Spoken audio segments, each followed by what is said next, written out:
What's going on YouTube fam? It's your boy B Carson aka BC Views, and today we're going to be talking about how you can pass your FAA Federal Aviation Administration Part 107 exam if you have a drone or you're thinking about buying a drone and the end goal is to make some money.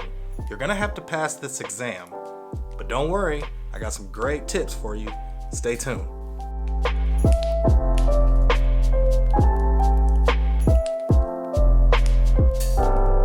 What's going on YouTube fam? Welcome back. So a popular question that I typically get is, why do you need a license to fly a drone? And the obvious answer to that is to make money. As a Part 107 license holder, you are allowed to do commercial work for profit. That means if you want to take photography photos or aerial photos for a customer out there, maybe an apartment complex, maybe for real estate, maybe for your homie down the street, it's okay. You are allowed to do that as long as you have a license to do so. Now, the difference between a hobbyist and a commercial license holder is hobbyists are only supposed to fly drones for their own personal happy time. To put it simply, as a hobbyist, it's just for fun. You're not looking to make any money. You're not trying to gain profit off of it.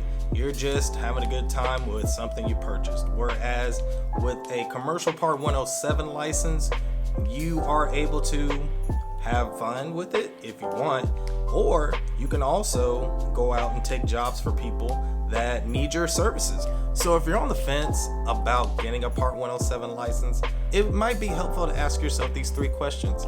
Number one, do you even have the time to do this? Do you have time for clients? Do you have time to, at a moment's notice, get a call from a real estate agent that needs you to take some photos and videos? Not to mention your editing time. I don't know about you, but I don't have my own personal editor. I know that would be great, but I don't. And to be honest, I'm still learning how to edit. So ask yourself that question. Another question that would be helpful to ask yourself is, do you have the funds? If your drone crashes, do you have the money to actually go out and buy another drone within a day's notice? I wouldn't want to do that, but it's something to think about, guys. And lastly, are you committed? Are you committed enough to do this? Some people, when they get into something, they have a lot of energy, and in a couple months, they're stagnant. They don't want to do it anymore, and it's totally understandable. It's something new, and you thought you wanted to do it, but it ended up being something very, very, very different, and it takes a lot of commitment. So I would ask yourself those three questions before you actually get into this, only to save yourself some time, energy, and whatever else it is that is value to you. So after you decided to make that step into the Part 107 license holder world, there's a couple things you need to do to get there. Studying for this test is one of them. I don't know about you, but there are YouTube channels out there that, I don't know, have suggestions based on studying for 2 weeks, passing your test in 2 weeks. If that works for you, I suggest you go for it. Just keep in mind, taking the test is $150. So I don't know about you, but I'm not trying to waste or throw away $150 based on someone's YouTube channel. If it was actually study material, I may be a little more tempted, but in this case, I didn't go that route. I don't have telegraphic memory or whatever you call it. I actually used a course, and the course was Drone Pilot Ground School. This course was the best decision I could have made in making that step and passing this exam. Why do I say that? This course breaks down material. It's all video. You click on the video and they break down everything. Now, the course is $300, and I know a lot of us out there don't have the money to spend like that. But if you save up, I'm pretty sure you can afford to pay for it. I'm saying I recommend this course. And I know there's a couple more out there like it, but I'm familiar with Drone Pilot Ground School. But there are other courses out there that are cheaper. There are courses out there that are more expensive, to be honest, which is crazy. But there are courses out there. Study, find a course and study for the exam. They're out there to benefit you. They are intended to help you pass. And again, I couldn't have chosen a better course. I would honestly say about 85 to 90% of the questions that I saw on the test, I remember studying in the course. This is not an advertisement. I forgot to say that, but yes, get a course. It will help you out a ton. Now, if paying $150 and up for a course isn't really your cup of tea, then the next suggestion would likely catch your attention, and that is to look up Tony Northrup. He actually has a free FAA tutorial for helping people to pass their exam. I did play the tutorial. I think it's about an hour and some change, but what I noticed on his channel was he does break things down a little bit, and what's important is that he teaches you the essentials. He teaches you what you need to know, the things that he knows are going to be on the test. And I agree.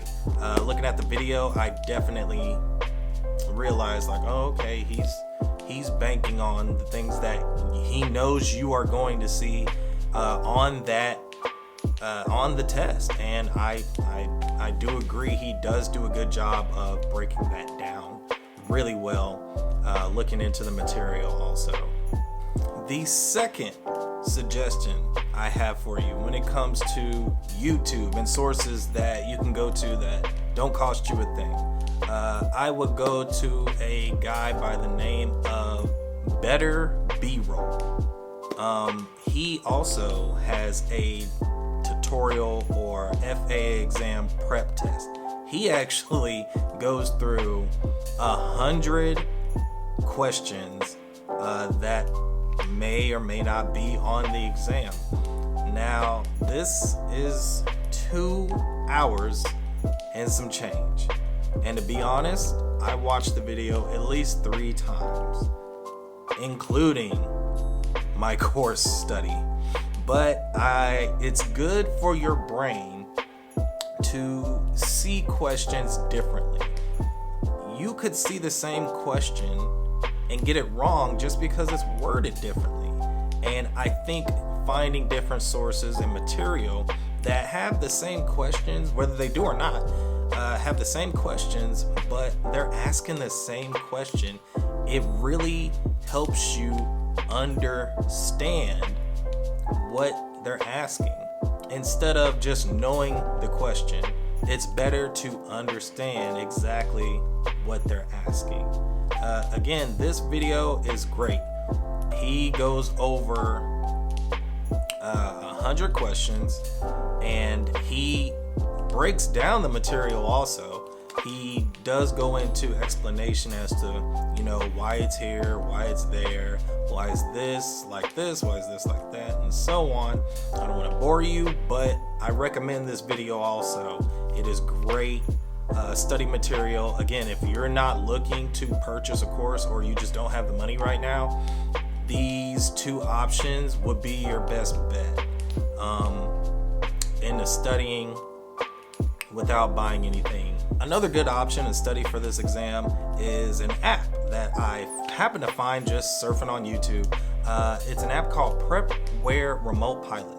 I think I just saw this randomly in a YouTube channel or maybe even on Google. I actually decided to buy it after looking it over a little bit, and I found that it was very helpful.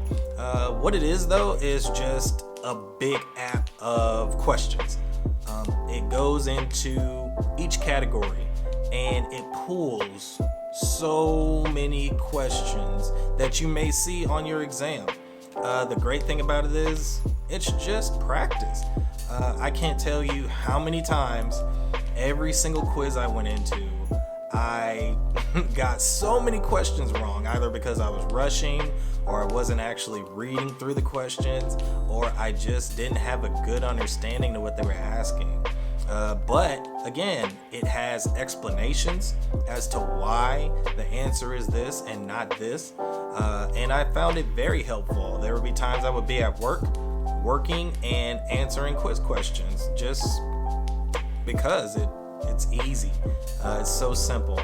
And another great thing about it is it breaks down categories. For example, if you're studying operations, there are a certain amount of questions in the operations section.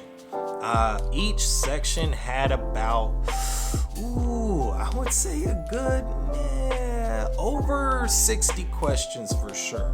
The most that a section has, to my recollection, 92 questions. So I think this app is actually study time overboard, but it was definitely a good buy. For only $4 to $6, I suggest purchasing that app without a doubt. So just to let you know how I did on the test, since I'm out here trying to give you guys information, I actually got one question wrong on the test. It was a question that I had never seen before through all the study material that I just showed you. I had never seen this question. And the funny part about it was when the proctor asked me, do I want to see the question? I'm assuming he's going to show me the answer. We go up where I took my test, and he lets me see the question. So I'm like, that's cute. Where's the answer? Oh yeah, we don't show you the answer. So you just wanted to remind me that I missed one question. Thanks, big guy. But anyway, yeah, I would definitely study for this test. It took me about a month before I took the test. From the time I purchased the course, it was about a good month. Again, in a month's time, I think I studied for maybe about an hour every day, not including weekends. I like my weekends. And at the least 30 minutes. I do admit there are some days where I did not study as much as I did other days. And at the least it would be 30 minutes. And no, it wouldn't be in the course. Sometimes it would be just me jumping on the app, answering questions, and finding out different material. Why did I get that wrong? Why did I get this wrong? Just prepare yourself. It's okay to take your time. No one's rushing you to get this done. Just at the end of the day, get it done. You can do it. I've done it. I'm no whiz kid, I can tell you that. And again, I only missed one question on this test. So please do yourselves a favor. If you're looking to buy a course or purchase anything, use it. Use it. Make the best use of it as you can. Again, if there's material out there that can help the community, get out there, spread the love. We only got each other. Thank you guys for watching. Don't forget to subscribe or at least like, whatever you want to do. Anyway, I'm out. Love you. Peace.